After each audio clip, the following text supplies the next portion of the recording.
Hello बच्चों। नमस्कार। कैसे हैं आप सब लोग?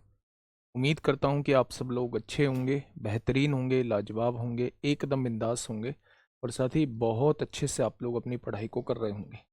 एक बार सभी मेरे प्यारे दोस्त बताएंगे भाई कैसे हैं आप सब लोग, कैसी चल रही है आप लोगों की पढ़ाई?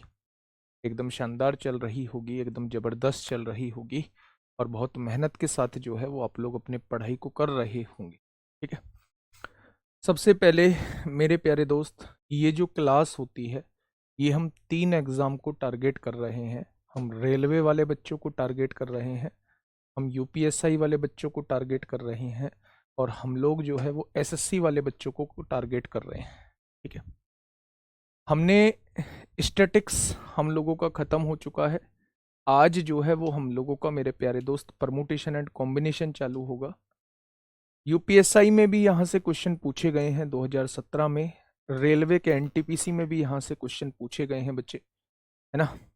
और तीसरा, एसएससी में भी यहाँ से क्वेश्चंस पूछे गए हैं। इवन अब तो हेड कांस्टेबल मिनिस्ट्रियल में, एडब्ल्यूओ टीपीओ में भी यहाँ से क्वेश्चंस पूछे गए हैं। ठीक है मेरे भाई। अगर मैं बात करूं तो आ, मेरे प्यारे दोस्त, तबीयत बहुत बेकार है और इतनी बेकार है कि रात 2 बजे से मुझे दिक्कत है। और अभी मैं डॉक्टर के पास से ही आया था। मैं यूपीएसआई वालों बच्चों से ये कह रहा हूँ कि क्लास छोड़ी भी नहीं जा सकती है। क्लास छोड़ी इसलिए नहीं जा सकती है क्योंकि आप लोगों का एग्ज़ाम भी है और उस टाइम पे मैं हॉस्पिटल में था, तो इसलिए मैंने वो क्लास जो है वो आपकी 5 बजे शेड्यूल करा ली है और 5 से 6:30 बजे तक मैं आपकी यूपीएसआई की क्लास ले लूँगा।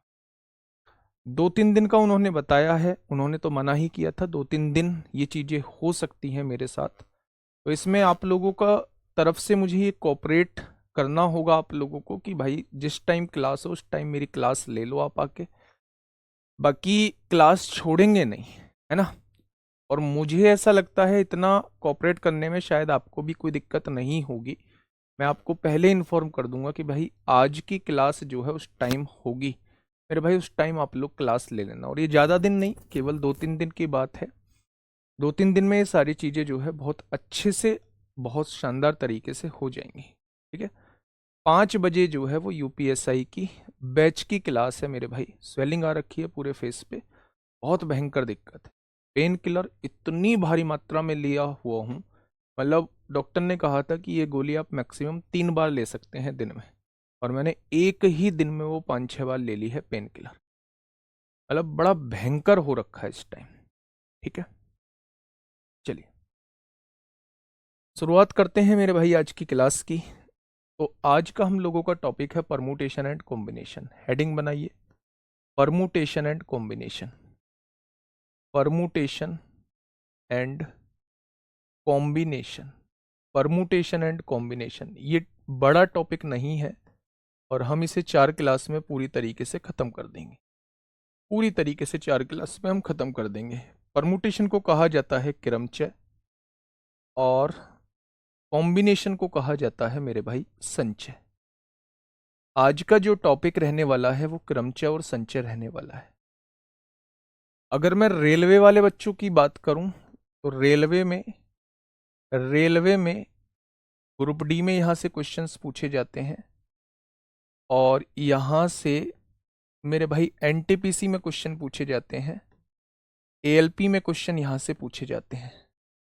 अगर एसएससी में मैं बात करूं तो एसएससी के मेंस में यहाँ से क्वेश्चंस पूछे जाते हैं, चाहे वो सीजीएल का हो, सीएचएसएल का हो।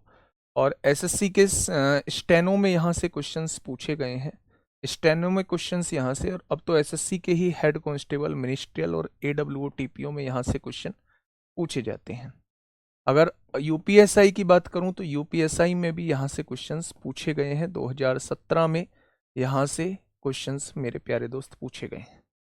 तो इन सारे एग्जाम्स को मेरे भाई हम लोग टारगेट कर रहे होंगे। ठीक है। क्रमचय और संचय मेरे भाई 4 दिन जो है हम इस क्लास को पढ़ने वाले हैं, 4 डेज, और 4 दिन में ही इस चैप्टर को हम लोग पूरी तरीके से खत्म कर देंगे। ठीक है। इसके बाद जो है वो हम लोग क्या चालू करेंगे, प्रोबेबिलिटी चालू करेंगे। ठीक है।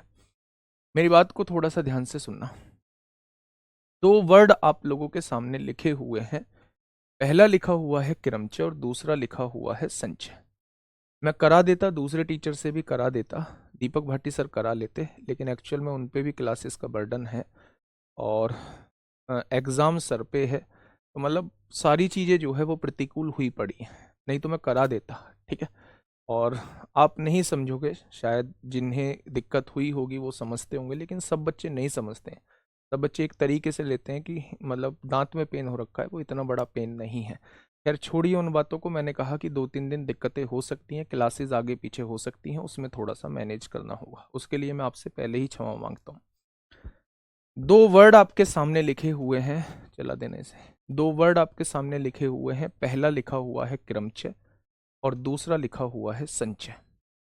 इन दोनों वर्ड्स का मीनिंग क्या है मेरे भाई? दो वर्ड और लिख रहा हूं, एक तो अरेंजमेंट लिख रहा हूं, अरेंजमेंट लिख रहा हूं। अरेंजमेंट का मतलब होता है व्यवस्थित, व्यवस्थित। और एक लिख रहा हूं सिलेक्शन, एक लिख रहा हूं सिलेक्शन, किसी भी चीज को सेलेक्ट करना या किसी भी चीज को चुनना। मेरे भाई जब मैं इस चैप्टर की शुरुआत करता हूं, जब मैं इस चैप्टर की शुरुआत करता हूं, तो मेरे सामने दो वर्ड आते हैं, एक तो परमुटेशन आता है, एक कॉम्बिनेशन आता है।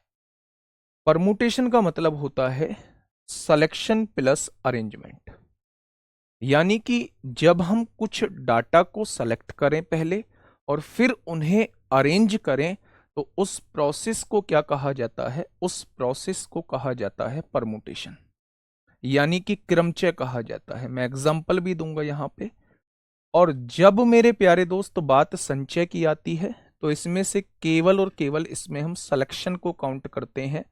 यहां यहां अरेंज करने की कोई आवश्यकता नहीं होती, यहां अरेंज करने की कोई आवश्यकता नहीं होती बच्चे। ठीक है, एग्जाम्पल मैं यहां पे आप लोगों को देता हूं मेरे प्यारे दोस्त। क्या एक बेहतर एग्जाम्पल हो सकता है? मेरे पास एक नंबर दिया हुआ है, मेरे पास 3 डिजिट दी हुई है, 516। मेरे पास ये 3 नंबर दिए हुए हैं। मैं ये कह रहा हूं, मैं ये कह रहा हूं कि इन 3 नंबर से मिला के आप कितने नंबर बना सकते हैं? इन 3 अंकों का यूज करके आप कितने नंबर बना सकते हैं? जब मेरे भाई पोजीशन मैटर करती हो, उस केस में हम लोग परमुटेशन लगा रहे होते हैं। पोजीशन कैसे मैटर करती है?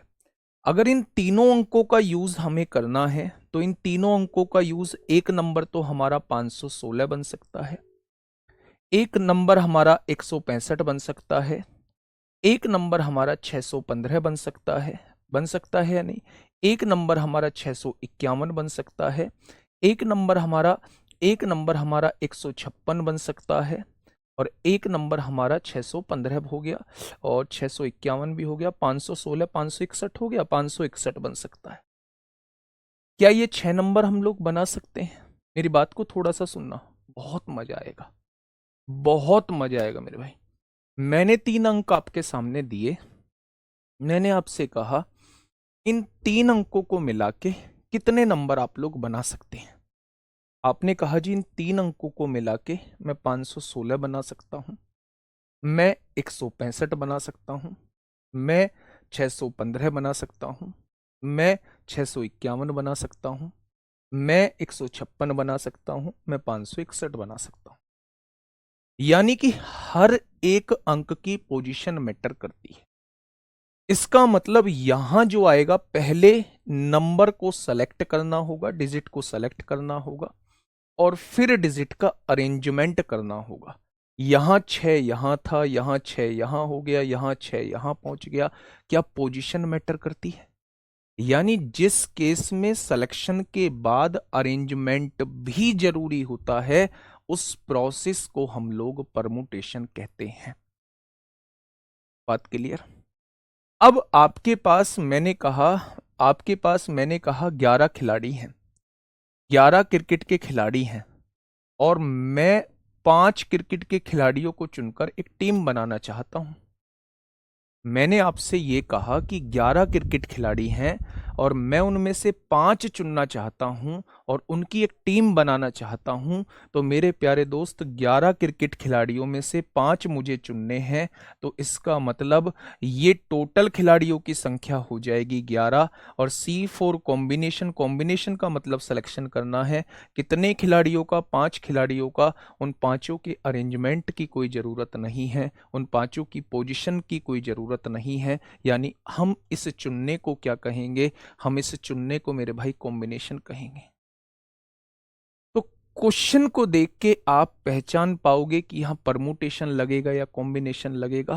परमुटेशन मतलब जहां आपके दिमाग में आ जाए कि यहां पोजीशन मैटर करती है किसी भी नंबर की या किसी भी अल्फाबेट की, तो समझ जाना कि अरेंजमेंट मतलब क्या होता है। अरेंजमेंट मतलब सिलेक्शन प्लस अरेंजमेंट मतलब होता है परमुटेशन। और केवल सिलेक्शन क्या होता है? केवल और केवल सिलेक्शन होता है कॉम्बिनेशन। ठीक है। हाँ, अब मेरी बात को थोड़ा सा ध्यान से आप लोग सुनेंगे। अगर मैं आपसे ये कहता हूं मेरे प्यारे भाई, परमुटेशन जो होता है, परमुटेशन को हम डिनोट कैसे करते हैं? परमुटेशन को हम लोग डिनोट करते हैं NPR। परमुटेशन को P से डिनोट करते हैं, कॉम्बिनेशन को हम C से डिनोट करते हैं। ये दो वर्ड आप लोगों को लिखे दिख जाएंगे, NPR और NCR। बेसिकली इसका मतलब क्या होता है? इसका मतलब होता है कि आपके पास n डाटा है, उसमें से आपने R को सेलेक्ट करके उनको व्यवस्थित किया। R को सेलेक्ट करके उनको व्यवस्थित किया मेरे भाई, तो वो क्या कहलाता है? वो NPR कहलाता है। NCR का मतलब होता है टोटल आपके पास n डाटा है और उसमें से केवल आपने कितनों को सेलेक्ट किया है? R को सेलेक्ट किया है। जहां केवल सिलेक्शन होता है वो कॉम्बिनेशन का पार्ट होता है, जहां सिलेक्शन प्लस अरेंजमेंट होता है वो एक परमुटेशन का पार्ट होता है। ठीक है मेरे भाई, अब ध्यान से सुनना। आप लोगों को लिखा दिख जाएगा, क्योंकि हम अभी परमुटेशन पढ़ रहे हैं तो अभी हम केवल NPR पे बात करेंगे। यानी आपके पास टोटल n डाटा है और उसमें से आपको सेलेक्ट कितने करने हैं? R डाटा सेलेक्ट करने हैं और उन्हीं का अरेंजमेंट करना है। तो NPR का मतलब होता है n फैक्टोरियल अपॉन में n minus r factorial. NPR का मतलब होता है, NPR का मतलब होता है n फैक्टोरियल अपॉन में n माइनस आर फैक्टोरियल। मेरे भाई, फैक्टोरियल को हम लोग पहले पढ़ के आए हैं। फैक्टोरियल को हिंदी में क्रम गुणित बोला जाता है। फैक्टोरियल को हिंदी में क्या बोला जाता है? क्रम गुणित बोला जाता है।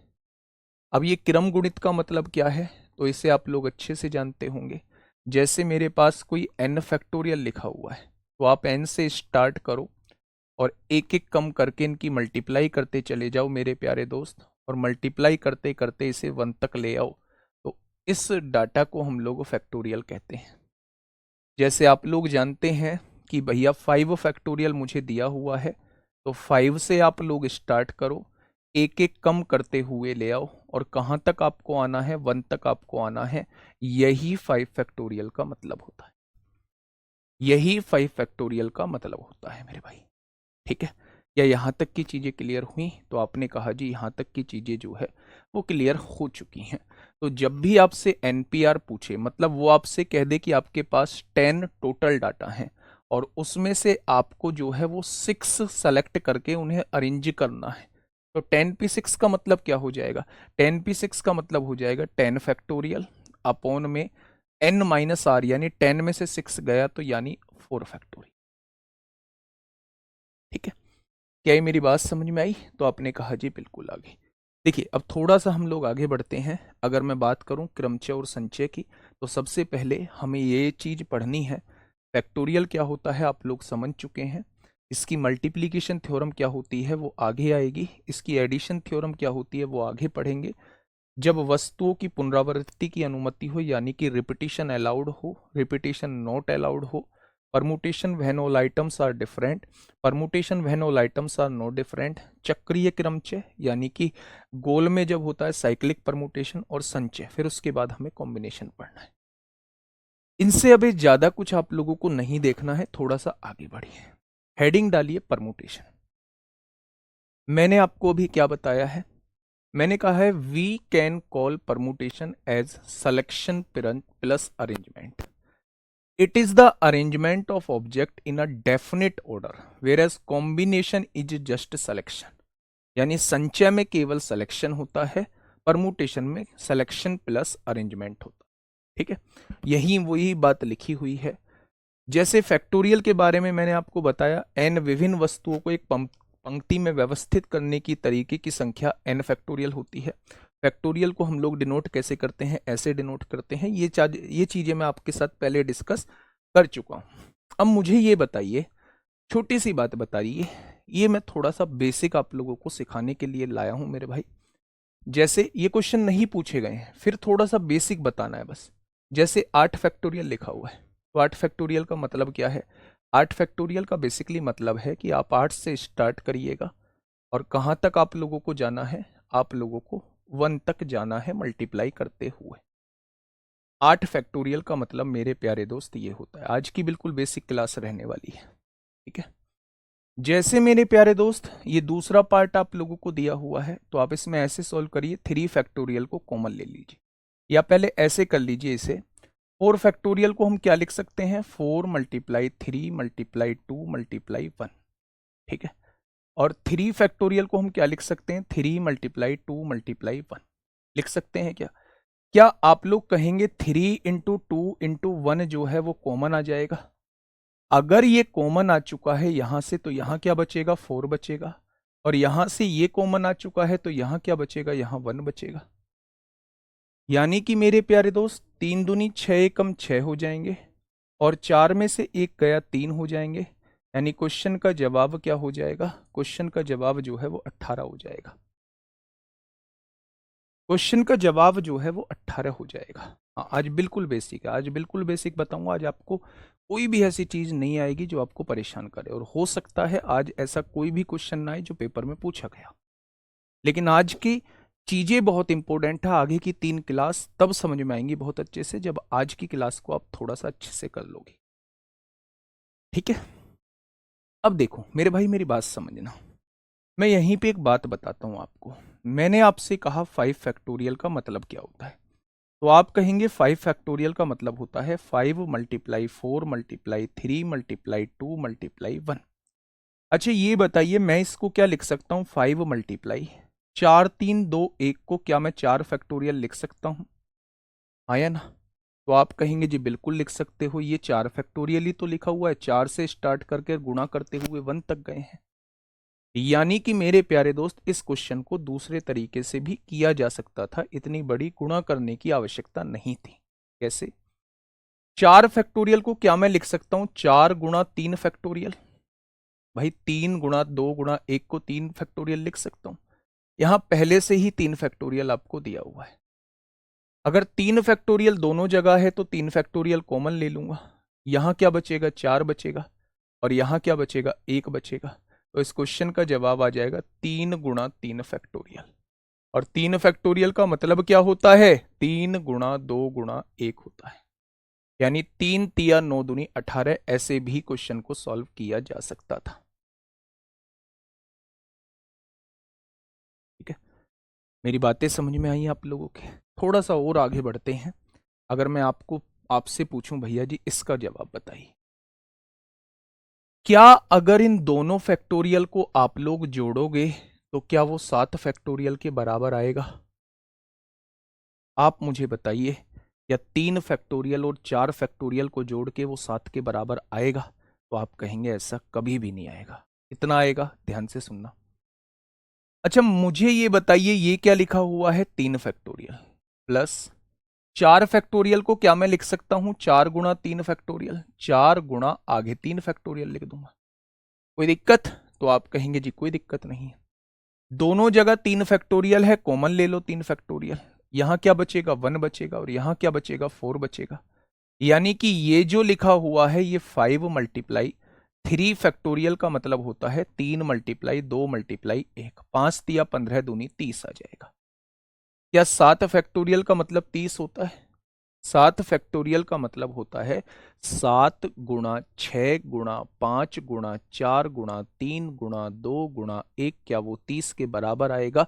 तो आप कहेंगे कभी भी नहीं आएगा। तो ये वाला हम लोग बराबर नहीं कह सकते, ये वाला बराबर नहीं होता। ठीक है, तो ये बेसिक चीजें मैं आप लोगों को बताने की कोशिश कर रहा हूं। एक ये क्वेश्चन देखिए थोड़ा सा, यहां पे आप लोग मुझे इसका आंसर दे दीजिए।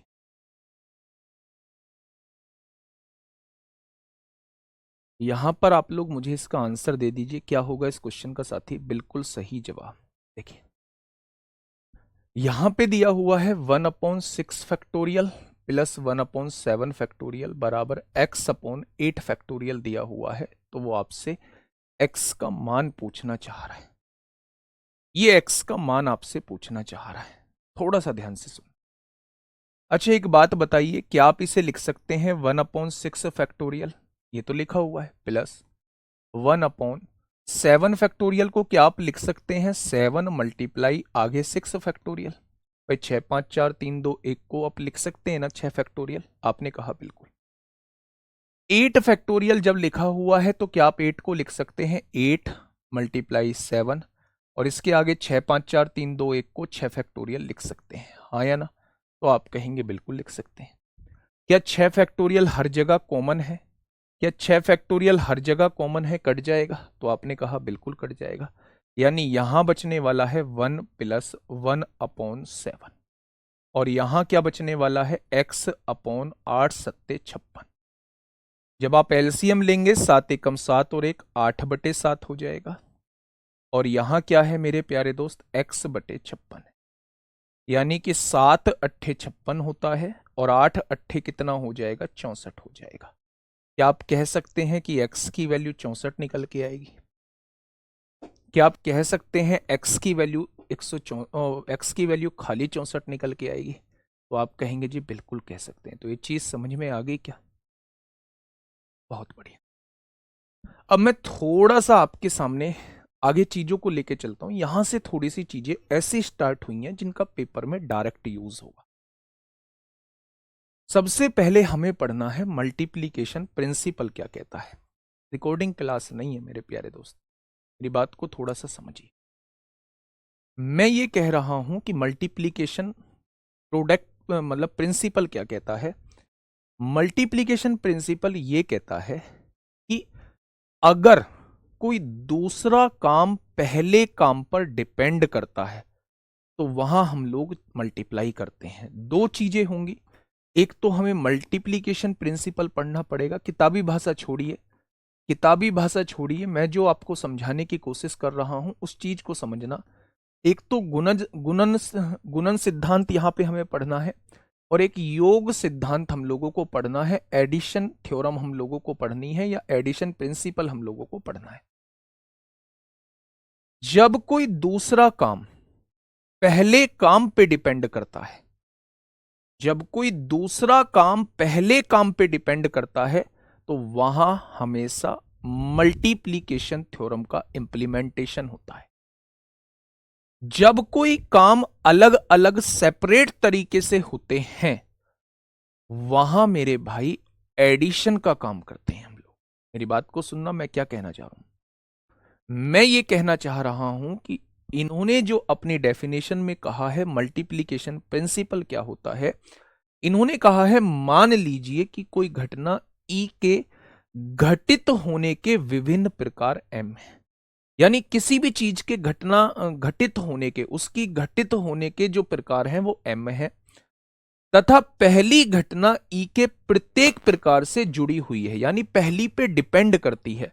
तो उसके तब एक दिए हुए क्रम में दोनों घटनाओं के घटित होने के कुल प्रकार m गुणा n हो।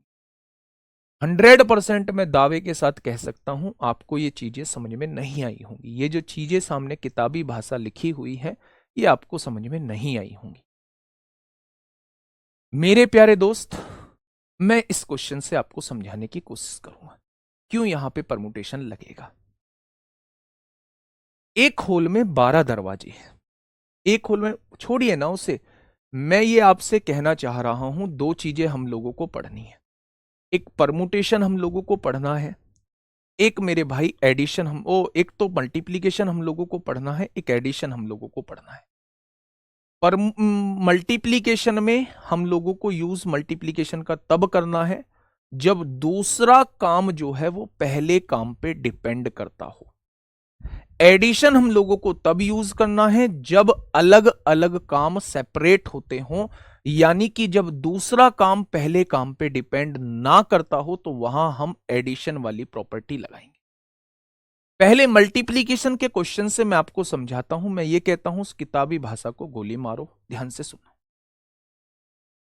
एक होल में 12 दरवाजे हैं। मैं पहला क्वेश्चन डिटेल में आपको बताता हूं। 3, 4, 5, 6, 7, 8, 9, 10, 11, 12।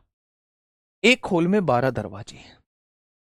एक व्यक्ति 12 में से किसी एक रास्ते में होल में आ सकता है। किसी भी एक रास्ते से वो होल में एंट्री करता है। ये एंट्री गेट है मेरे भाई, ये एंट्री गेट है। वो किसी भी एक रास्ते से होल में एंट्री करेगा और 11 अन्य रास्तों से हॉल से बाहर जा सकता है। ये 11 रास्ते जो हैं वो एग्जिट हैं। 6, 7, 8, 9, 10, 11, ये एग्जिट गेट है। ये एग्जिट गेट है, ये बाहर जाने के रास्ते हैं। तो रास्तों की कुल संख्या क्या होगी वो आपसे पूछ रहा है, भैया टोटल रास्ते कितने बनेंगे। अब आप मेरी बात को थोड़ा सा ध्यान से सुनना। जब वो गेट नंबर 1 से गया होगा, अगर वो गेट नंबर 1 से गया होगा, इस गेट से वो एंट्री लेता है, तो क्या उसके पास जो है वो 11 ऑप्शन है, वो किसी भी गेट से बाहर जा सकता है। वो किसी भी गेट से बाहर जा सकता है, यानी कि इस गेट से गया, इस गेट कोई से भी गेट से बाहर जा सकता है, यानी कि इसके पास बाहर जाने के रास्ते हैं 11 हो जाएंगे। जब वो इस रास्ते से जाएगा तो 11 बाहर जाने के रास्ते यहां के भी 11 होंगे, यहां भी बाहर जाने के रास्ते 11 होंगे। यानी कोई से भी गेट से वो एंट्री ले, हर गेट से एंट्री लेने के बाद उसके पास 11 रास्ते होंगे बाहर जाने के। तो अगर मैं टोटल रास्तों की संख्या पूछूं, हर रास्ते से एंट्री लेने के बाद उसके पास कितने तरीके हैं, 11 तरीके हैं बाहर जाने के। टोटल 12 रास्ते हैं, तो टोटल 132 रास्ते हो जाएंगे या नहीं हो जाएंगे। अगर वो इससे एंट्री करता है तो एक रास्ता इसके साथ, एक रास्ता इसके साथ, एक रास्ता इसके साथ, एक रास्ता इसके साथ, एक रास्ता इसके साथ, ऐसे ही वो 11 तरीके से बाहर जा सकता है। हर रास्ते से एंट्री लेने के बाद वो 11 तरीके से बाहर जा सकता है। तो ऐसे 12 रास्तों से एंट्री लेने के लिए उसके टोटल कितने रास्ते बन सकते हैं, तो आप कहेंगे टोटल 132 रास्ते बन सकते हैं। जैसे ये थोड़ा सा बड़ा दिया हुआ था, मैं इसे और आसान तरीके से करता हूं। एंट्री गेट है 3, गेट नंबर 1, गेट नंबर 2 और गेट नंबर 3। ये 3 एंट्री गेट बने हुए हैं। एग्जिट गेट है 2, एग्जिट गेट है 2। ये एग्जिट गेट है, गेट नंबर 5 और गेट नंबर 6। ये एग्जिट गेट है। एक व्यक्ति इनमें से किसी एक से एंट्री करेगा। मान लीजिए वो 1 से एंट्री करता है, तो वो बाहर 5 से भी जा सकता है। 1 से एंट्री करता है तो वो बाहर 6 से भी जा सकता है। अगर वो 2 से एंट्री करता है तो बाहर 5 से भी जा सकता है। अगर वो 2 से एंट्री करता है तो बाहर 6 से भी जा सकता है। अगर वो 3 से एंट्री करता है तो बाहर 5 से भी जा सकता है। अगर वो 3 से एंट्री करता है तो बाहर 6 से भी जा सकता है। क्या कोई और तरीका है उसके बाहर जाने का? क्या कोई और तरीका है उसके बाहर जाने का? तो आप कहोगे कोई और तरीका नहीं है उसके बाहर जाने का, यानी टोटल 6 तरीके हैं। मैं कह रहा हूं आपको ऐसे बनाने की जरूरत ही नहीं है। अगर अंदर आने के 3 तरीके हैं, बाहर जाने के 2 तरीके हैं, तो टोटल रास्तों की संख्या कितनी हो जाएगी? दोनों की मल्टीप्लाई कर दीजिए, टोटल रास्तों की संख्या जो है वो 6 हो जाएगी। ठीक है, टोटल रास्तों की संख्या कितनी हो जाएगी? टोटल रास्तों की संख्या 6 हो जाएगी। इसीलिए मैंने कहा था एंट्री करने के 12 तरीके हैं, बाहर जाने के 11 तरीके हैं। टोटल रास्तों की संख्या कितनी हो जाएगी? दोनों की गुणा कर दोगे तो 132 रास्तों की संख्या। ठीक है, बताइए, इस क्वेश्चन का जवाब दीजिए। थोड़ा सा आगे बढ़ेंगे, सब कुछ समझ में आएगा। क्वेश्चन ने कहा है भिन्न भिन्न रंगों के दिए हुए 4 झंडे हैं। आपके पास अलग अलग तरीके के 4 झंडे दिए हुए हैं। कितने भिन्न भिन्न संकेत उत्पन्न किए जा सकते हैं यदि एक संकेत के लिए एक दूसरे के नीचे 2 झंडों की आवश्यकता पड़ती है? एक संकेत के लिए एक संकेत के लिए एक दूसरे के नीचे 2 झंडों की आवश्यकता पड़ती है, तो ऐसे कितने भिन्न भिन्न संकेत उत्पन्न किए जा सकते हैं? अब आप एक बात बताइए मेरे भाई, 4 झंडे हैं मेरे पास, 4 झंडे हैं अलग अलग कलर के। 4 झंडे ले लीजिए मेरे भाई, मेरे पास अलग अलग तरीके के 4 झंडे हैं। ये मैंने ले दिए, 3 झंडे हो गए, और एक चौथा झंडा ले लिया। ये 4 झंडे हैं अलग अलग तरीके के। मैं कह रहा हूं यदि एक संकेत के लिए एक दूसरे के नीचे 2 झंडों की आवश्यकता पड़ती है, यानी 2 झंडों को मिलाकर जो है वो एक संकेत दिया जाता है। अगर मैं इस वाले को ले लेता हूं ऊपर, ध्यान से सुनना मेरे प्यारे दोस्त, मैं क्या कह रहा हूं, मैं ये कह रहा हूं अगर मैं इस वाले को ऊपर ले लेता हूं तो इसके साथ ये भी आ सकता है, 1 केस बन गया। इसके साथ ये भी आ सकता है, 2 केस बन गया।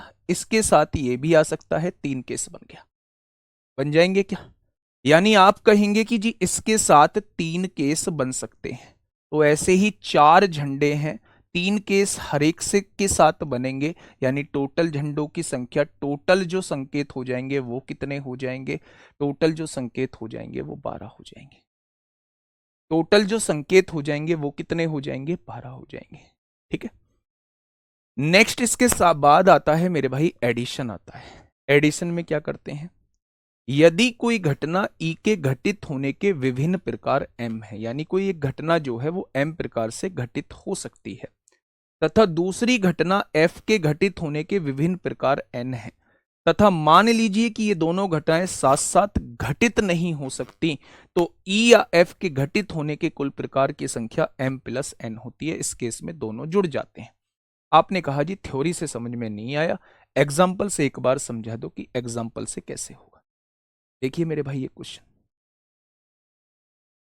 क्वेश्चन सुनिए थोड़ा सा ध्यान से। क्वेश्चन ने कहा है एक कॉलेज में एक छात्र को एक विदेशी भाषा का चयन करना है।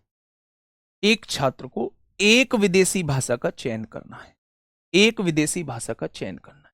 ठीक है, वे 3 यूरोपीय भाषा, कौन कौन सी? फ्रेंच, स्पेनिश और जर्मन। ये तो 3 यूरोपीय भाषा हैं, और 4 एशियाई भाषा, चीनी, दूसरी जापानी, और तीसरी कोरियाई, और चौथी अरबी। ये कौन सी भाषा है? ये एशियाई भाषा है, एशियाई भाषा है। और ये कौन सी है? ये मेरे भाई यूरोपीय भाषा है, ये यूरोपीय भाषा है। ठीक है, अब वो कह रहा है एक छात्र के पास विदेशी भाषा चुनने के कुल कितने विकल्प हैं? मेरे प्यारे दोस्त, क्या आपको ये काम इस पर डिपेंड दिखाई दे रहा है? तो आप कहेंगे ये तो जी बिल्कुल सेपरेट है। जब बिल्कुल सेपरेट होते हैं तो चीजें जुड़ जाती हैं। कैसे सेपरेट है उस चीज को समझो। मुझे एक भाषा कोई सी भी चुननी है, हो सकता है मैं फ्रेंच को चुन लूं, हो सकता है मैं कोरिया को चुन लूं, कोई दिक्कत थोड़ी ना है। क्या कोरिया का चुनना इस बात पे डिपेंड करता है कि आपने इनमें से कोई सी चुनी है या नहीं चुनी? नहीं करता ना। जब इंडिविजुअल किस वाले पे डिपेंड नहीं करता तो उस केस में एडिशन लगता है। आप डायरेक्ट जो है वो यहां से अरबी को चुन सकते हैं, आप डायरेक्ट जापानीज को चुन सकते हैं, आप डायरेक्ट चीनी को चुन सकते हैं, यहां इसको चुन सकते हैं, जर्मन को चुन सकते हैं, और यहां आप स्पेनिश को चुन सकते हैं, और यहां फ्रेंच को चुन सकते हैं। तो आपके पास जो है एक भाषा को चुनने के कितने तरीके हैं? आप एक भाषा को 7 तरीके से चुन सकते हैं। वही उसने कहा है कि एक छात्र के पास विदेशी भाषा चुनने के लिए कुल कितने विकल्प हैं? तो आप लोगों का जवाब हो जाएगा 7 विकल्प है। क्योंकि इसमें एक दूसरे पर डिपेंड नहीं करते हैं, और एक दूसरे पर डिपेंड नहीं करते हैं तो वहां एडिशन आता है। जब एक दूसरे पर डिपेंड करते हैं तो वहां मल्टीप्लीकेशन आता है। यहां इस बात पर निर्भर करता है कि भैया ऊपर झंडा ऊपर नीचे झंडे लगे हुए हैं, तो ऊपर झंडा कौन सा है, दूसरा वाला झंडा पहले वाले झंडे पर डिपेंड करता है, पहले वाले झंडे के कलर पर डिपेंड करता है। तो मेरे प्यारे दोस्त यहां हम लोग मल्टीप्लीकेशन लगाएंगे। हाँ, या का मतलब यही होता है, या का मतलब एडिशन होता है, और का मतलब होता है मल्टीप्लिकेशन। और मतलब जब दूसरा काम पहले पर डिपेंड करे तो उसे हम लोग मल्टीप्लिकेशन या और कहते हैं। या का मतलब जब दूसरा काम पहले पर डिपेंड ना करे। ठीक है, बहुत बढ़िया। अच्छा, मुझे ये बताइए, क्वेश्चन को पढ़ने के बाद आपको यहां एडिशन वाली थ्योरम समझ में आती है या मल्टीप्लिकेशन वाली थ्योरम समझ में आती है? बस क्वेश्चन को पढ़ना, ये सवाल नहीं आएंगे, ये सवाल नहीं आएंगे, ये केवल थ्योरी पार्ट को क्लियर करने के लिए है बच्चे। अब मेरी बात को समझना, एक व्यक्ति मुंबई से दिल्ली जाने के लिए, अब ध्यान से सुनना मेरे प्यारे दोस्त, मैं क्या कह रहा हूं।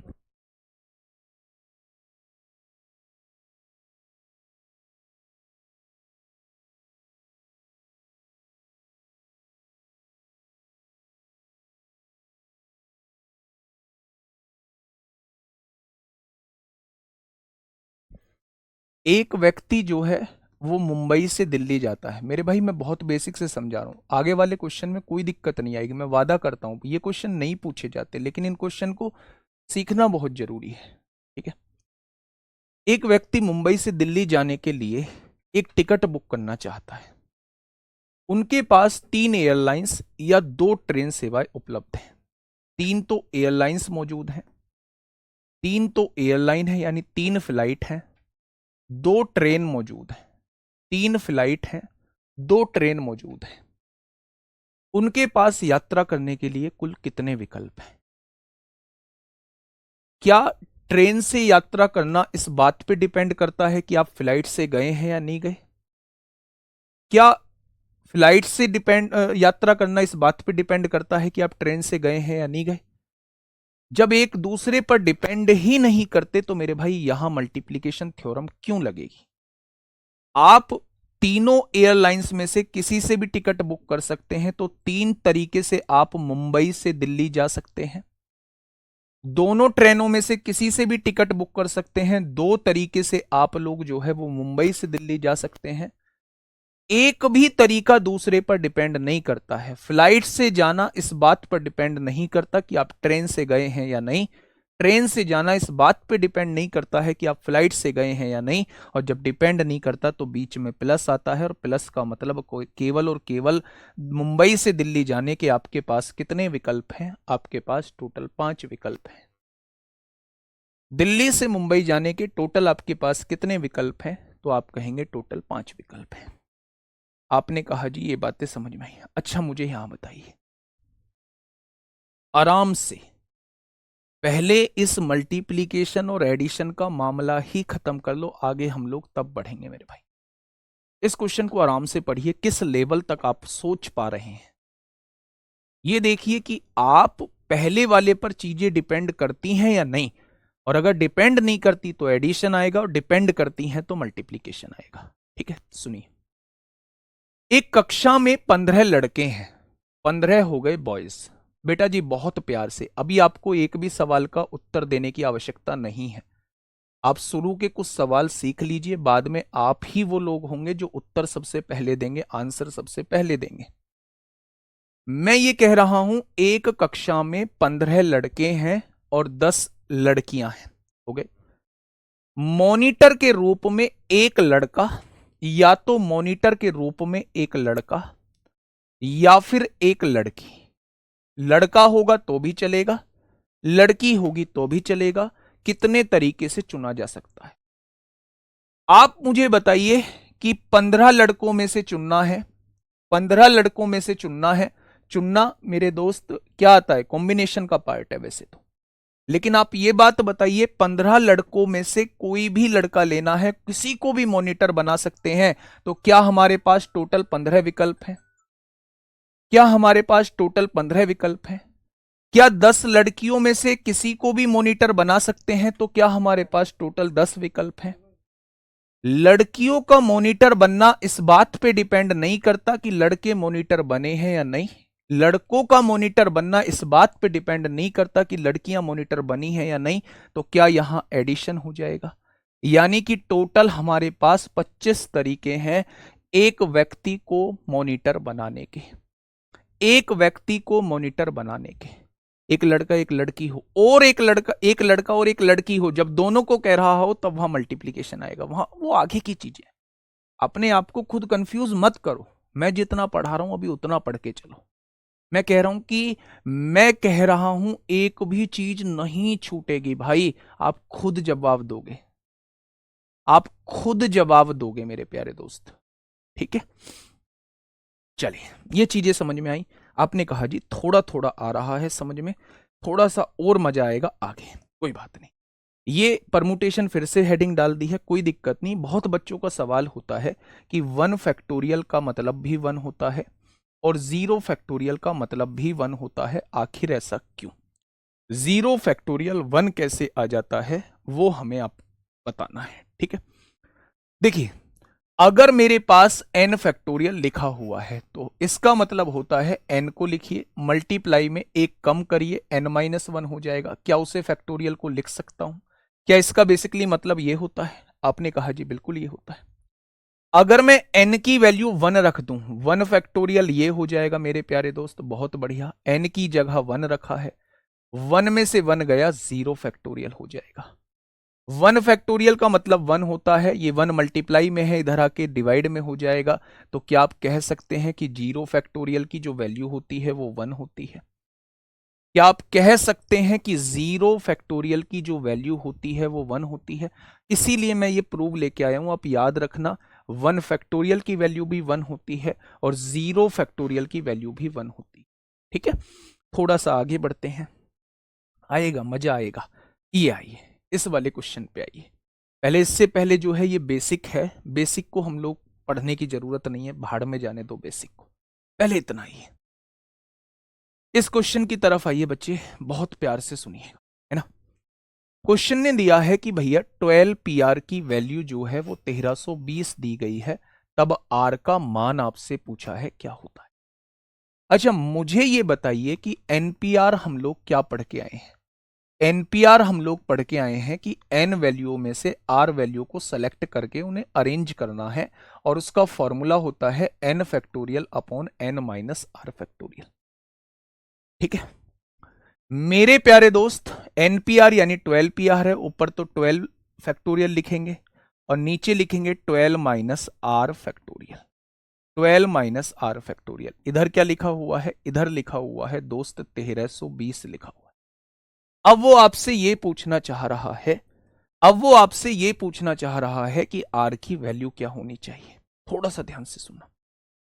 12 फैक्टोरियल को हम क्या लिख सकते हैं? 12 गुणा 11 गुणा 10 गुणा 9 फैक्टोरियल लिख सकते हैं। अब आप कहोगे जी आपके दिमाग में ऐसी बात कैसे आ गई, आप ऐसी बात कैसे सोच लिए कि हम इसे 9 फैक्टोरियल तक ही ले जाएंगे उसके बाद नहीं लिखेंगे? मैं बताता हूं कैसे सोच लिया। मेरे प्यारे दोस्त, अगर मैं आपसे कहूं 12 की गुणा 11 में करेंगे 132 आएगा, 132 की गुणा 10 में करेंगे 1320 आएगा, और इधर भी 1320 है, क्या ये 1320 से 1320 कट जाएगा? बिल्कुल कट गया। यानी 12 माइनस आर फैक्टोरियल की वैल्यू कितनी हो जाएगी? आप कहेंगे 9 फैक्टोरियल के बराबर हो जाएगी। आर की जगह क्या लिख दूं कि 12 में से क्या घटा दूं कि 9 आ जाए? तो आप कहेंगे आर की जगह 3 रख दो, आर की जगह 3 रख दो। अगर आर की जगह आप लोग 3 रख देते हैं तो मेरे भाई ये 1320 के बराबर आ जाएगा। यानी 12p3 की वैल्यू कितनी हो जाएगी? 12p3 की वैल्यू 1320 हो जाएगी। यानी अगर कोई 12 वैल्यूज आप लोगों को दी हुई हैं और उसमें से 3 सेलेक्ट करके उन्हें अरेंज करा रहे हैं तो मेरे भाई ऐसे आपके पास कितने तरीके होंगे? उन्हें आप 1320 तरीके से अरेंज करा सकते हैं।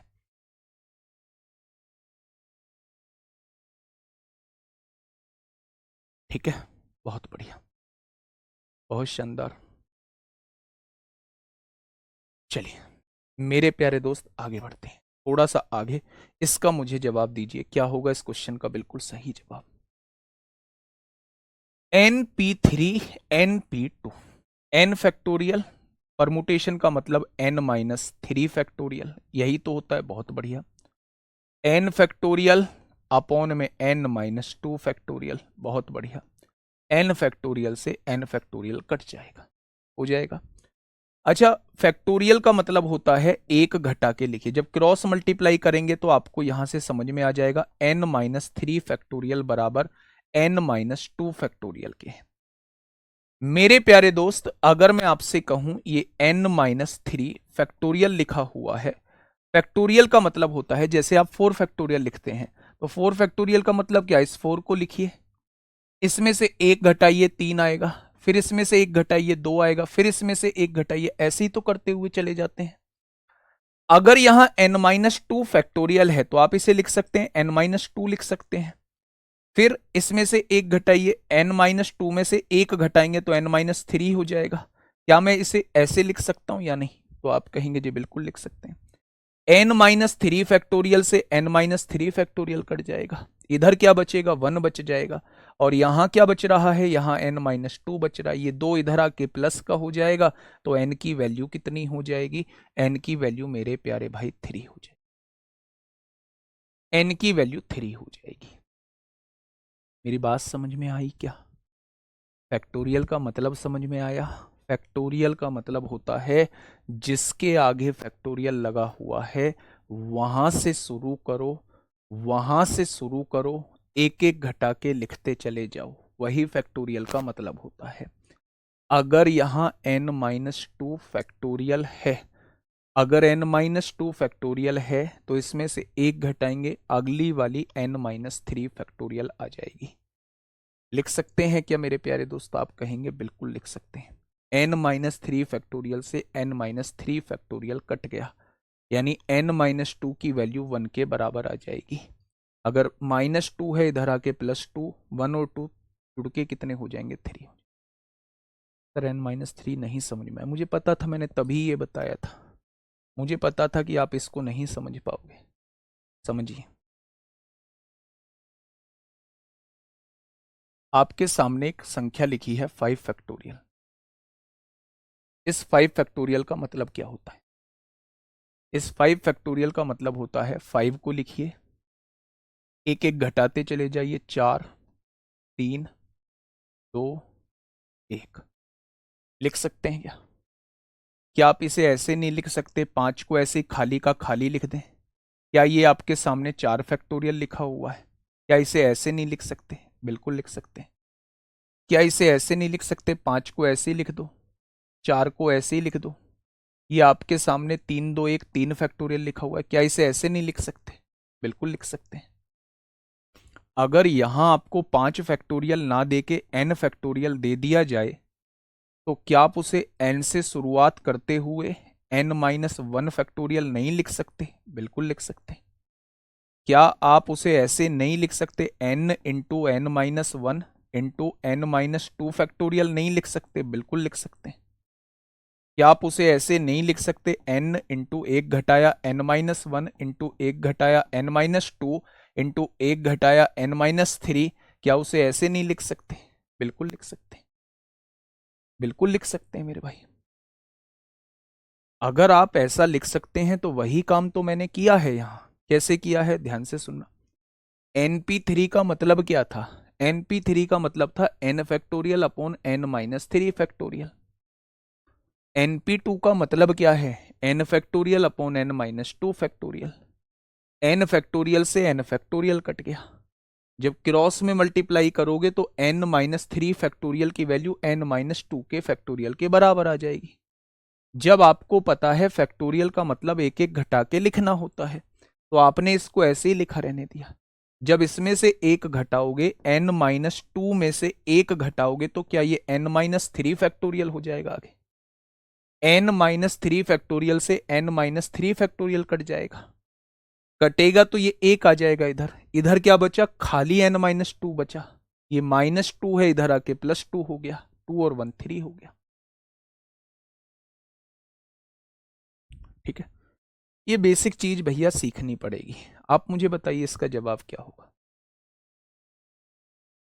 अभी एक भी क्वेश्चन ऐसा नहीं आया है जो पेपर में पूछा गया हो, लेकिन पेपर में होने वाले क्वेश्चन तभी होंगे, पेपर में होने वाले क्वेश्चन तभी होंगे जब मेरे भाई आप इस चीज को सीख लेंगे। P4 परमुटेशन, P4 परमुटेशन और C4 कॉम्बिनेशन। n-3 को n-2 लिख सकते हैं? नहीं लिख सकते। n-3 फैक्टोरियल है, मान लो आप इसमें से एक घटाते हैं, एक घटाते हैं तो n-4 फैक्टोरियल आएगा। फिर वो घटा के देखिए ना, घटाना तो जानते हैं यार आप लोग। अब देखिए, बहुत प्यार से समझिए, मैं बिल्कुल भी तेजी से नहीं बढ़ रहा हूं। NP5 का मतलब क्या होता है? आपने लिखा NP5, NP5 का मतलब होता है n फैक्टोरियल अपॉन n-5 का फैक्टोरियल। होता है क्या? आपने कहा जी बिल्कुल होता है। यहां इज इक्वल टू में 20 लगा हुआ है। NP3 का मतलब क्या होता है? n factorial upon n-3 factorial. क्या n फैक्टोरियल से n फैक्टोरियल कट जाएगा? कट जाएगा। अब आपने देखा 1 अपॉन n-5 फैक्टोरियल यहां दिया हुआ है, यहां 20 ऊपर दिया हुआ है, इसमें से एक घटाइए, -1 होगा। पहले तो इसे ही लिखिए n-3 को, जब इसमें से एक घटाओगे तो n-4 हो जाएगा, जब इसमें से एक घटाओगे तो n-5 हो जाएगा। क्या इसे मैं n-5 फैक्टोरियल लिख सकता हूं? मैं 5 तक ही क्यों लेके गया? क्योंकि मैंने इधर देख लिया था कि n-5 फैक्टोरियल लिखा हुआ है। मैंने मेरे प्यारे दोस्त इनको काट दिया, यानी कि आप समझ गए कि इन दोनों ब्रैकेट की गुणा करने के बाद जो है वो कितना आना चाहिए? इन दोनों ब्रैकेट की गुणा करने के बाद 20 आना चाहिए। हो गया क्वेश्चन। वो n की वैल्यू पूछ रहा है, 8 रखिए, 8 में से 3 गया 5, 8 में से 4 गया 4, दोनों की गुणा करके क्या 20 आ रहा है? बिल्कुल आ रहा है। तो n की वैल्यू कितनी हो जाएगी? n की वैल्यू बेटा 8 हो जाएगी। n की वैल्यू मेरे प्यारे दोस्त कितनी हो जाएगी? 8 हो जाएगी। ठीक है, कर लेंगे इस क्वेश्चन को।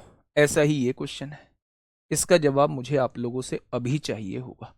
सारे बच्चे कोशिश करेंगे भाई, सारे बच्चे कोशिश करेंगे, और कोशिश करोगे तो रिजल्ट जरूर आएगा। नहीं होगा कोई दिक्कत नहीं है, मैं ये कह रहा हूं सारे बच्चे एक बार कोशिश जरूर करेंगे। बताइए।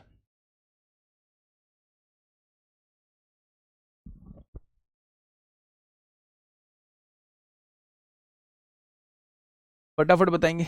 सर ये इन्फिनिटी तक जाएगा नेगेटिव में? तो बेटा नहीं, n तक जाएगा। n-n 0 होता है, 0 फैक्टोरियल की वैल्यू 1 होती है, इसलिए 1 तक जाता है। बढ़ेगा क्यों? अरे मेरे भाई माइनस में है, n-4 है, इसमें से एक घटाने के लिए मैं आपसे कहूं ऐसे ही तो घटाओगे, तो घट के n-5 ही तो होगा। अगर एक और घटाने के लिए बोलूं तो आप ऐसे ही तो घटाओगे, घट के n-6 ही तो होगा। बताइए क्या होगा इस क्वेश्चन का बिल्कुल सही जवाब? मैं इंतजार करूंगा आप लोगों का। नंबर कम होता है, हाँ बिल्कुल सही बात, सब्सट्रैक्ट करने पर नंबर कम होता है। आप मुझे बताइए कौन सी संख्या सबसे छोटी है? इन तीनों में से बताइए कौन सी संख्या सबसे छोटी है? जिसमें से ज्यादा घट रहा है वो सबसे छोटी है, जिसमें से कम घट रहा है वो उससे बड़ी है, जिसमें सबसे कम घट रहा है वो सबसे बड़ी है। इसलिए घटाते में संख्या छोटी होती जा रही है, ये छोटी होती जा रही है मेरे भाई, क्योंकि घट बड़ी वैल्यू रही है। जब बड़ी वैल्यू घटती है तो मेरे भाई संख्या छोटी होती जाती है। कुछ बेसिक सोचिए। बहुत बढ़िया। कितने बच्चों ने ये लिखा है n factorial upon n-4 factorial? इसका मतलब ये होता है, आपने कहा जी हमने लिखा है, इज इक्वल टू 56 गुणा n-2 फैक्टोरियल अपॉन में n-2 फैक्टोरियल। यही तो होता है। क्या मैं इसको n-4 फैक्टोरियल लिख सकता हूं? आपने कहा जी बिल्कुल लिख सकते हो। -2 और -2 -4 फैक्टोरियल। क्या n-4 फैक्टोरियल से n-4 फैक्टोरियल कट जाएगा? अब आप ये बताइए, इसमें n फैक्टोरियल का मतलब क्या होता है? n से शुरू करो, फिर इसमें से एक घटाओ n-1, फिर इसमें से एक घटाओ n-2 फैक्टोरियल। लिख सकता हूं? बिल्कुल लिख सकते हो। अच्छा मैं 2 तक ही क्यों आया? क्योंकि राइट हैंड साइड में n-2 फैक्टोरियल लिखा हुआ था, घट गया। यानी कि इन दोनों संख्याओं की गुणा करने पर 56 आना चाहिए। ऐसी दो संख्या बता दो जिनमें एक का डिफरेंस हो। भाई इसमें और इसमें एक का ही तो डिफरेंस है, और मल्टीप्लाई होके 56 आ जाए तो आप कहेंगे 8 गुणा 7। 8 गुणा 7 56 होता है। एन की वैल्यू 8 रख दो, एन की वैल्यू 8 रख दो। 8 8 में से एक गया 7, 8 गुणा 7 56 होता है। उसने एन की ही वैल्यू पूछी है आप लोगों से, तो एन की वैल्यू क्या हो जाएगी? 8 हो जाएगी। ठीक है, चलिए अब मेरे प्यारे दोस्त, मैं आपके सामने क्वेश्चन लेके आया हूं जो एनडीए में आपसे पूछा गया है 2024। ये जो आपके सामने क्वेश्चन है, पहले आप मुझे 13 क्वेश्चन तक बताइए। थोड़ा सा 13 क्वेश्चन तक आप मुझे बताइए कितना परसेंट आपको आज समझ में आए। अगर 80% चीजें समझ में आ गई हैं, थोड़ी बहुत चीजें छोड़ के सब कुछ समझ में आ गया है, तो एक बार थम्स अप करिए सभी साथी। थोड़ी बहुत चीजें छोड़ के, वो थोड़ी बहुत चीजें लास्ट तक क्लियर हो जाएंगी। मैं वादा करता हूं कि थोड़ी बहुत चीजें लास्ट तक क्लियर हो जाएंगी। लेकिन अगर 75-80% चीजें क्लियर आ चुकी हैं तो मेरे भाई एक बार थम्स अप करिए, बताइए। 100%? गजब गजब, बहुत बढ़िया, बहुत शानदार। अब जो आपके सामने क्वेश्चंस आएंगे वो क्वेश्चंस आएंगे जो पेपर में पूछे जाते हैं, और उन्हें आप बहुत बेहतरीन तरीके से बना लें। शुरुआत करें ऐसे क्वेश्चंस की। गजब गजब गजब गजब, एक बार दिखाना भाई। चलिए मेरे भाई, मैं पहला क्वेश्चन आपके सामने लेके आ रहा हूं। कुछ बेसिक आप लोग जान चुके हैं, ये बिल्कुल डिफरेंट चीज है। प्रैक्टिकली जब आप देखेंगे ना, मैं इस क्वेश्चन को करने के तरीके बताता हूं। देखिए मेरे प्यारे दोस्त, अब आप ध्यान से सुनना प्लीज, रिक्वेस्ट है, एक भी कमेंट मत करना। मैंने आपके सामने 4 अंक दिए, 2 3 4 5। मैंने आपके सामने 4 अंक दिए और मैंने आपसे कहा कि 3 अंकों की संख्या बनाइए, कितनी संख्याएं पॉसिबल हैं। इन 4 अंकों में से 3 अंकों की कितनी संख्या बन सकती है, कितनी संख्या बन सकती है। इन 4 में से ये जो 4 अंक दिए हुए हैं, इनका यूज करके आप 3 अंकों की कितनी संख्याएं बना सकते हैं। आपने क्या कहा? आपने कहा भैया जी टोटल कितनी संख्याएं हैं? टोटल 4 संख्याएं हैं। 4 संख्याओं में से हमें कितनों को करना पड़ेगा? हमें 3 को सेलेक्ट करना पड़ेगा, और सेलेक्ट करने के बाद हमें अरेंज भी करना पड़ेगा। मैंने कहा अरेंज क्यों करना पड़ेगा? आपने कहा भैया जी एक संख्या 234 होगी तो इन्हीं अंकों से मिलकर बनी 432 भी होगी, इन्हीं अंकों से मिलकर 342 भी होगी, यानी पोजीशन मैटर करेगी, तो यहां परमुटेशन लगेगा। मेरे प्यारे दोस्त, टोटल कितनी संख्याएं थी? 4 संख्याएं थी। उसमें से आपने कितनों को सेलेक्ट किया? 3 अंकों की संख्या बनानी है, उनको अरेंज भी करना है। तो क्या आपके पास टोटल तरीके 4p3 हो जाएंगे? अगर मैं आपसे 4p3 की वैल्यू पूछूं तो क्या 4p3 की वैल्यू होती है 4 फैक्टोरियल? 4 में से 3 गया तो 1 फैक्टोरियल आ जाएगा, आएगा या नहीं? 4 फैक्टोरियल का मतलब क्या होता है? 4 फैक्टोरियल का मतलब होता है 4 तिया 12, 12 दूनी 24। 1 फैक्टोरियल का मतलब 1, यानी ऐसी कितनी संख्याएं बन सकती हैं? ऐसी 24 संख्याएं बन सकती हैं।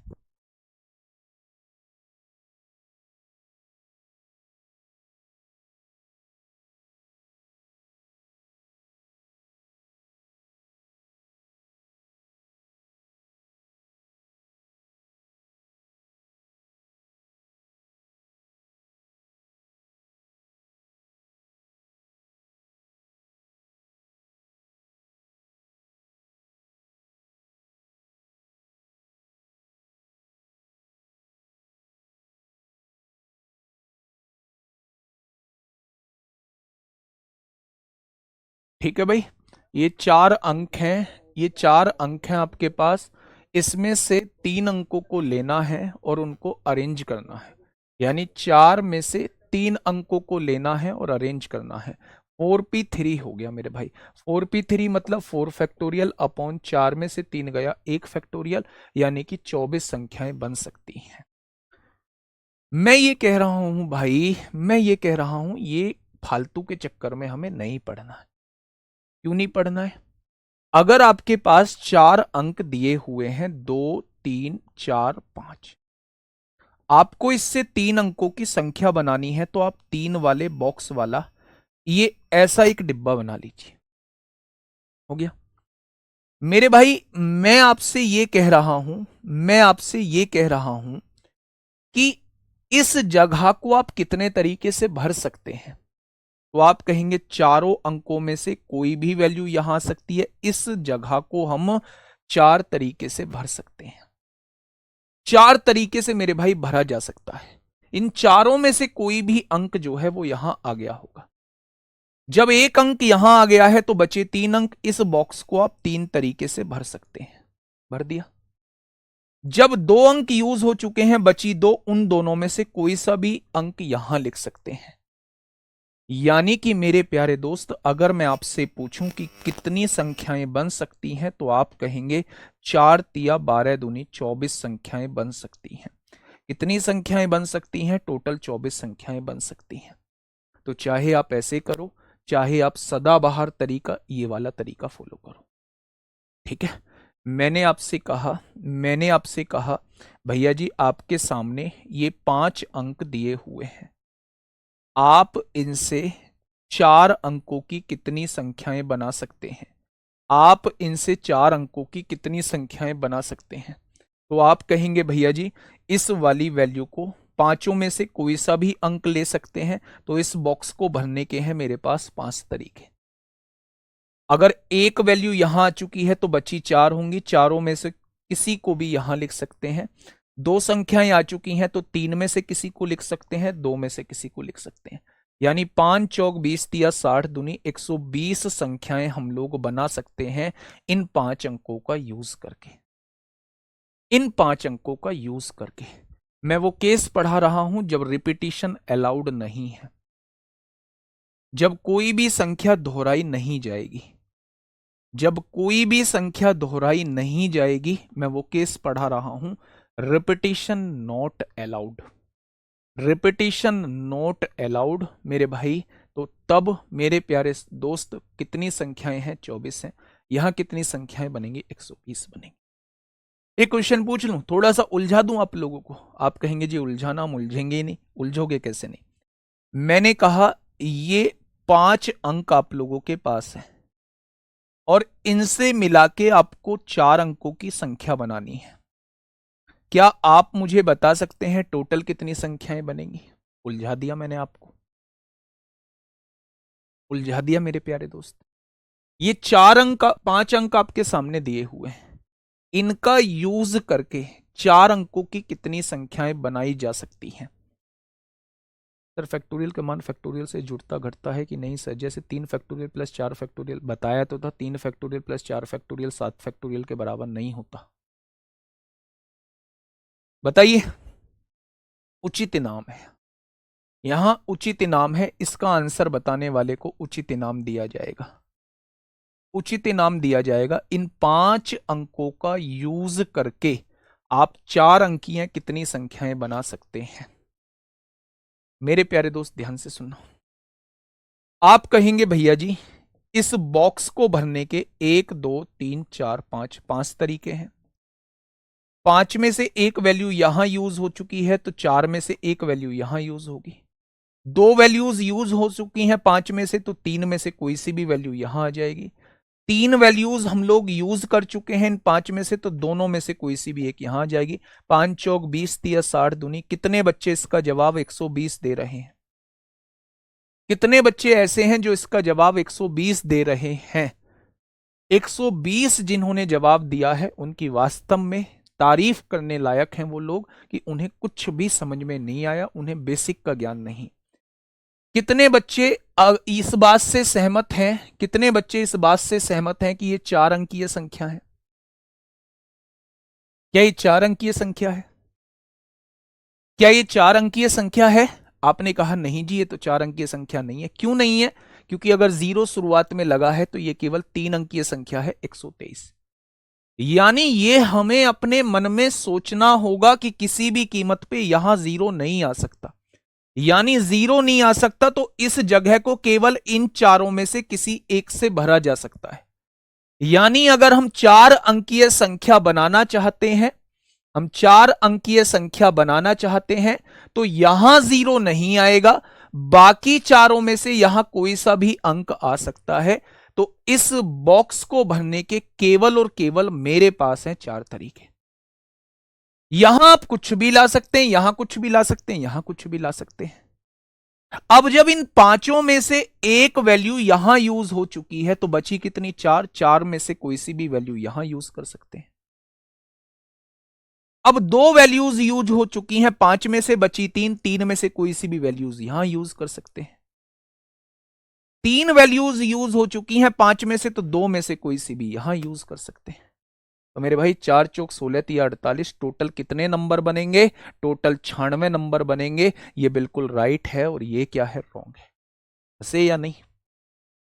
फंसे या नहीं? तो आप कहेंगे जी फंस गए। एक और क्वेश्चन पूछूं बेहतरीन सा, फिर आगे बढ़ेंगे मेरे भाई। मैंने आपसे ये कहा कि एक संख्या है आपके पास 0 0 1 2 3 4 5। मैं आपसे पूछ रहा हूं 3 अंकीय संख्या ऐसी कितनी होंगी जो 5 से डिवाइड होती होंगी?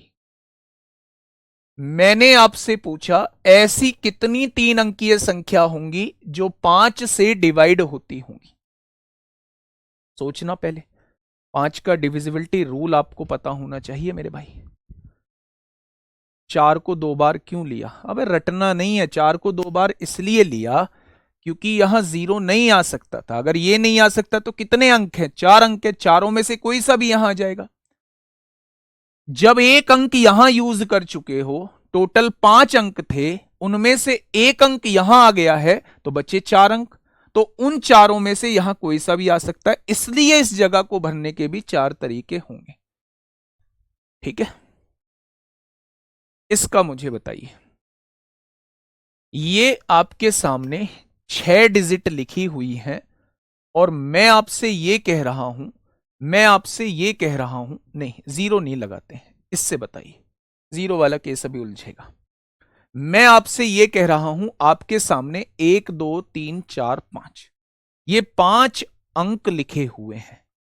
इनसे आप लोगों को 3 अंकीय संख्या बनानी है, लेकिन संख्या वो होनी चाहिए जो 5 से डिवाइड हो, जो 5 से डिवाइड हो। बताइए। अच्छा, 5 का डिविजिबिलिटी रूल क्या होता है? 5 का डिविजिबिलिटी रूल ये होता है या तो 0 आएगा या फिर 5 आएगा। या तो यूनिट डिजिट पे 0 आना चाहिए या 5 आना चाहिए।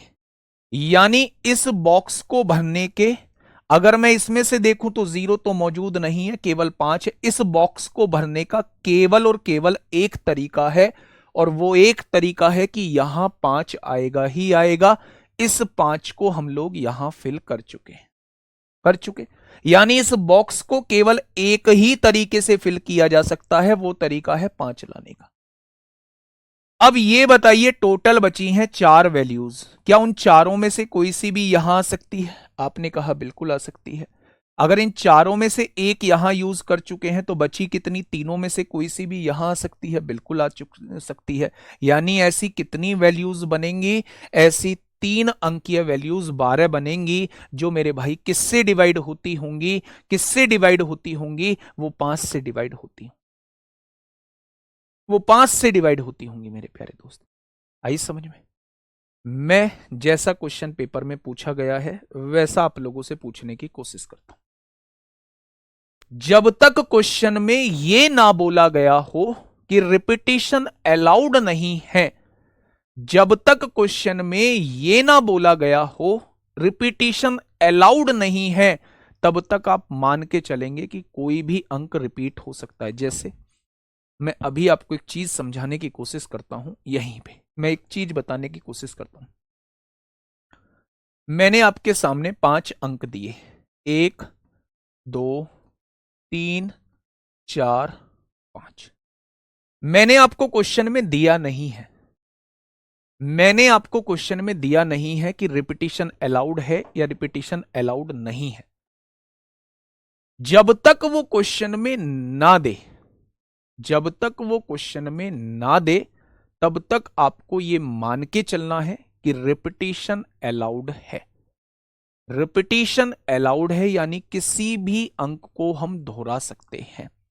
मेरे प्यारे दोस्त, इन 5 अंकों से मुझे 3 अंकीय संख्या बनानी है, 3 अंकीय संख्या बनानी है, और मैंने क्वेश्चन में ये दे दिया कि रिपीटिशन अलाउड है, या नहीं भी दिया है तो आपको मान के चलना पड़ेगा कि रिपीटिशन अलाउड है।